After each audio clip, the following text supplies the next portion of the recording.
Organic food. In recent years, organic food has increased in popularity so much that the organic farming industry has grown by more than 30%. Many individuals involved in the business claim that organic food provides more health benefits than non-organic food does. Proponents state, for instance, that organic food can reduce the risks of getting certain types of cancer as well as heart disease, and also, that it can prevent premature aging while boosting the body's immune system. However, the results of numerous scientific studies are less than conclusive. Most of them show that there are no major benefits and that organic and non-organic foods are equally as good for the body. Despite the lack of evidence organic food improves people's health, it is still strongly supported by numerous people because fertilizers, pesticides, and other chemicals are not used to grow it, which results in less harm to the environment. On the other hand, organic food is much more labor-intensive than non-organic food, and this is reflected in the prices charged for it at supermarkets. The honeybee waggle dance. Honeybees dwell in hives and colonies called swarms, each of which has a queen bee and a few male drones, which are used for reproductive purposes, while the bulk of the insects are female worker bees.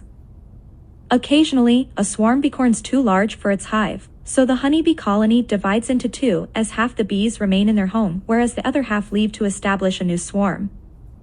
The departing bees find a nearby tree to stay at temporarily and then begin the process of searching for a new home, which may take several days.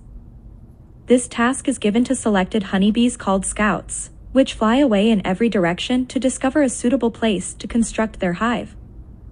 When a scout believes it has found a good location, it returns to the swarm and performs an elaborate series of motions that scientists call the waggle dance.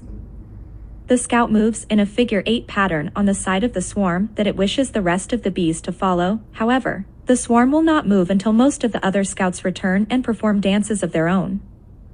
Each scout performs the waggle dance, with some acting in more aggressively than the others. Observations of this ritual indicate that the honeybee scouts dancing in the most aggressive manner believe they have found an optimal place for their hive. What happens next is something similar to a competition. Each scout endeavors to win over the swarm with its dancing prowess. The honeybees dance simultaneously, and there are frequently occasions during which two or more scouts dance on the same side of the swarm. Gradually, the most aggressive dancers win over the less forceful ones, which abandon their places around the swarm and move to the side where the most aggressive dancers are flying. Eventually, every scout winds up doing the waggle dance on the same side. At that point, the swarm follows the scouts to the new location, where they begin constructing their hive. Scout 1 sent out to obtain information endeavor to try hard, to do one's best.